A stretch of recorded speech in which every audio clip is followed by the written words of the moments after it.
जय माँ कामाख्या देवी। मित्रों, मैं आचार्य सोमनाथ भारद्वाज आप सभी का माँ कामाख्या परिवार में स्वागत करता हूँ और महामाई से प्रार्थना करता हूँ कि आप सुखी रहें। जय माता की। मित्रों, आपकी जन्म कुंडली में राहु का क्या प्रभाव है, किस तरीके से आपकी कुंडली को प्रभावित कर रहा है और राहु कौन कौन से स्थान पर बैठा है, इसके लिए मैं आपके लिए विशेष उपाय लेकर आया हूँ कि 1 से लेके प्रथम हाउस से लेके 12वें घर तक, यानी कुंडली के प्रथम भाव से लेके 12वें भाव तक राहु के क्या क्या प्रभाव होते हैं, किस तरीके से आपको प्रभावित करता है और इनको कैसे आप दूर कर सकते हैं, तो मैं आपके लिए रामबाण उपाय दूंगा। इनके करने से राहु आपको धनवान के साथ साथ रोग मुक्त भी करेगा। पहले भाव के अंदर राहु अगर आता है तो छत्रपति कहलाता है। राहु आपको बहुत ही चतुर बना देता है, चंचलाक बनाता है और कार्यों में सफलता दिलाता है। पहले भाव का राहु अगर आता है तो अगर आप सट्टा, जुआ या शेयर मार्केट से जुड़े हैं तो भी आपको फ़ायदा पहुंचाता है।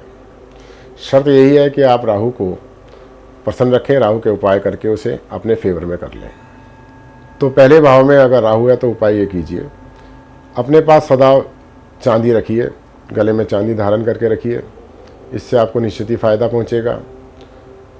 अपनी पॉकेट के अंदर एक 2x2 का चांदी का पात्र का टुकड़ा जेब में, ऊपर की जेब में रखिए या पॉकेट में रखिए या पर्स में रखिए, उससे निश्चय ही राहु से आपको फ़ायदा प्राप्त होगा। और हो सके तो 400 ग्राम सुरमा शनिवार के दिन या बुधवार के दिन जल प्रवाह कीजिए।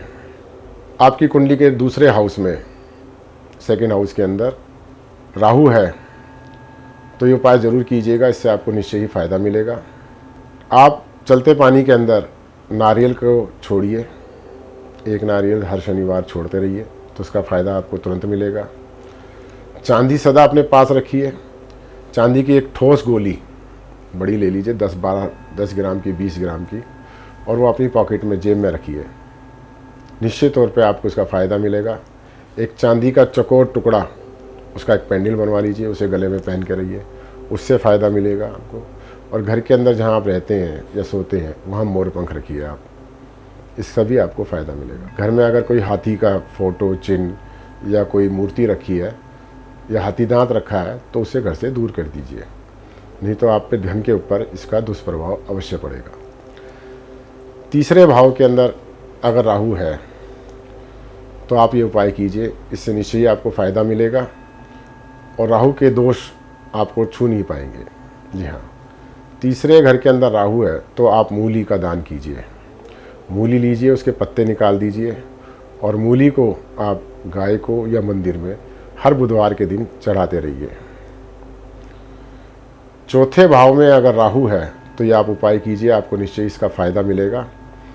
गणेश जी के ऊपर दुर्वा चढ़ाइए, दुर्वा घास, गुड़ या एक मोतीचूर का लड्डू, उन्हें हर बुधवार को अर्पित कीजिए। और हो सके तो राहु का जाप कीजिए, आपके सुखों में दिन चौगनी तरक्की होगी। जहां आपको वाहन का या गाड़ी का, मकान का सुख नहीं मिल रहा है, वो सुख आपको तुरंत ही मिलेगा। 5वें भाव के अंदर अगर राहु है तो इसका असर जो है विद्या पे, बुद्धि पे और संतान पे अवश्य देखने को मिलता है। कई बार ऐसे बुद्धि स्थान पे राहु होता है तो व्यक्ति चतुर भी बन जाता है, चालाक भी हो जाता है और वो उच्च शिक्षा भी प्राप्त कर लेता है, अगर राहु की स्थिति वहाँ उत्तम है तो अगर बच्चों के ऊपर राहु है या उनकी कुंडली के अंदर इस तरह का राहु बैठा हुआ है जिससे कि उनकी एजुकेशन के अंदर दिक्कत आ रही है, तो बच्चों के स्कूल बैग के अंदर, और बड़े हैं तो उनके पर्स के अंदर आप एक मोर पंख का टुकड़ा रखिए। चांदी की चैन गले में डाल के रखिए, उसके अंदर एक चांदी की ठोस गोली का एक पेंडल बनवा के उसमें धारण कर लीजिए। इससे निश्चय ही राहु के दुष्प्रभाव आपके ऊपर नहीं पड़ेंगे। छठे भाव में राहु हो तो बड़ा उत्तम फल देता है, धन कोष में तरक्की देता है, शत्रुओं का विनाश करता है, तंत्र मंत्र विद्याओं के अंदर आपको निपुण बनाता है। अगर आप किसी तरह की सिद्धि पाना चाहते हैं, तंत्र मंत्र की सिद्धि पाना चाहते हैं, तो अगर आपकी कुंडली में छठे भाव में राहु है तो निश्चय ही आपको सफलता प्राप्त होगी। छठे भाव का राहु अगर है तो आप कुत्तों को कुछ ना कुछ खाने को डालते रहिए, इससे आपके शत्रुओं का विनाश होता रहेगा, राहु प्रगति पे रहेगा। और हाँ, राहु का जाप अवश्य कीजिए। और सबसे उत्तम है कि अगर आप शादीशुदा हैं तो अपने ससुराल से मधुर संबंध बना के रखिए, तो आपका निश्चय ही धन में तरक्की होती जाएगी, धन कोष बढ़ता ही रहेगा। सातवें भाव में अगर राहु है तो पति पत्नी के बीच में बैर बैठा देता है। इस बैर को दूर करने के लिए आप 6 नारियल शनिवार के दिन जल प्रवाह करें, और हर चंद्र ग्रहण के समय पे आप वही 6 नारियल जल में प्रवाह करते रहें, और आपको निरंतर ही इसका फायदा मिलता रहेगा। अगर राहु 8वें भाव के अंदर है और 8वें भाव से आयु भाव के ऊपर दिखता है, तो आपको 8वें घर में अगर राहु आता है तो पेट की दिक्कतें शुरू हो जाती हैं, गैस प्रॉब्लम, पेट में दर्द, तरह तरह के सर में दर्द भी होते हैं। यहाँ से रोग भाव आपका बढ़ना शुरू हो जाता है। इसके लिए बड़ा उत्तम ही उपाय है, छोटा सा उपाय करना चाहते हैं तो 3x3 का चांदी का टुकड़ा चौरस सदा अपने पास रखें, और हो सके तो चांदी की चैन पहने, या चांदी किसी भी रूप के अंदर किसी भी तरीके से अपनी जेब में या घर के अंदर रखें। एक चांदी की ईंट बनवा लीजिए 20 ग्राम से 40 ग्राम के बीच में, हो सके तो 40 ग्राम के बनवाइए, बड़ी उत्तम रहेगी।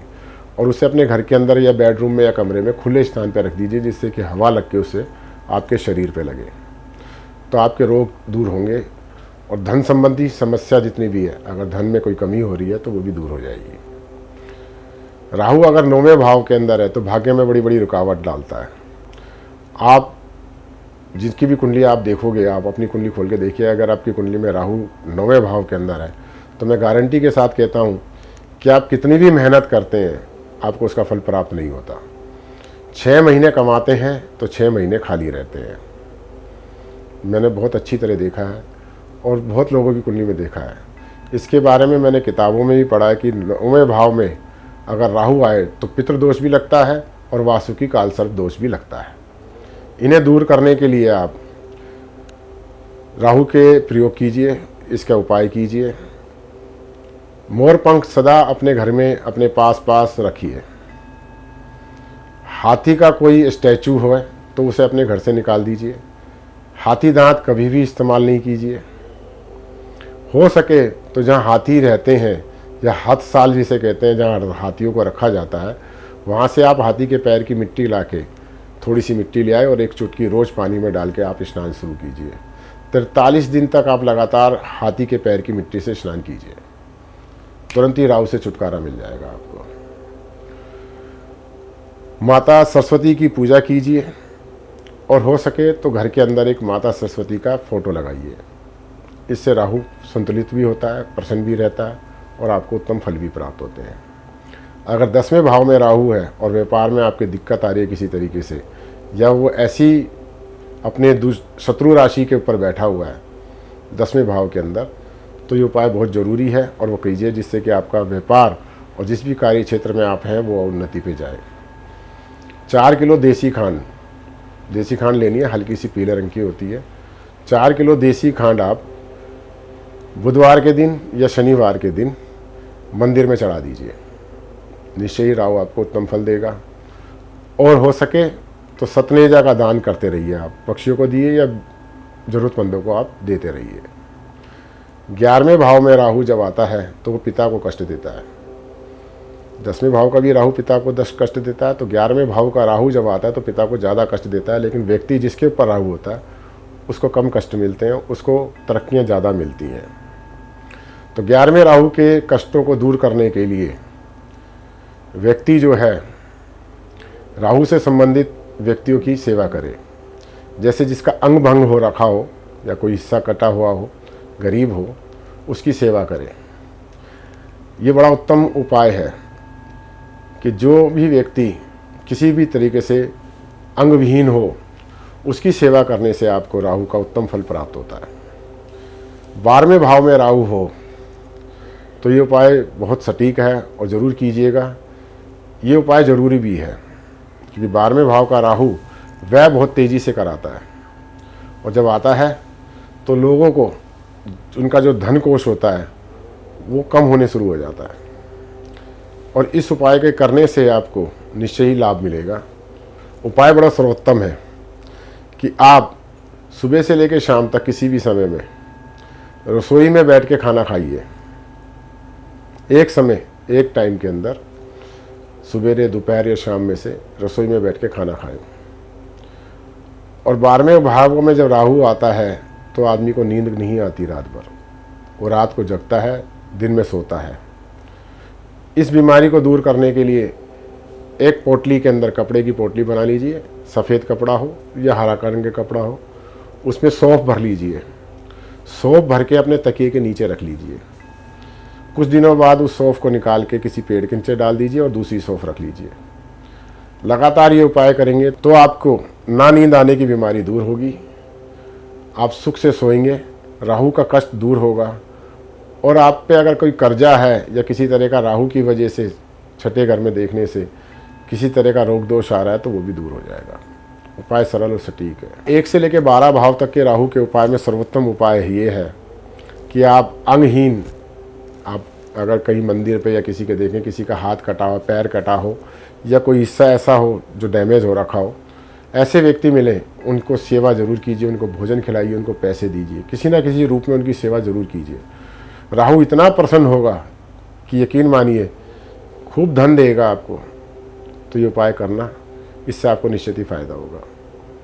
अगर आप नए हैं तो हमारे चैनल को सब्सक्राइब कीजिए और माँ कामाख्या परिवार में शामिल हुइए।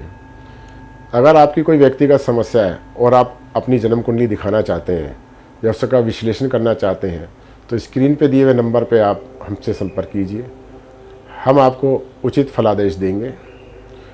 और हमारे चैनल को सब्सक्राइब, लाइक और शेयर कीजिए। कमेंट बॉक्स के अंदर जय माता की लिखिए, आपको माँ का आशीर्वाद प्राप्त होगा। इसी के साथ मैं आज्ञा लेता हूँ। जय माँ कामाख्या देवी।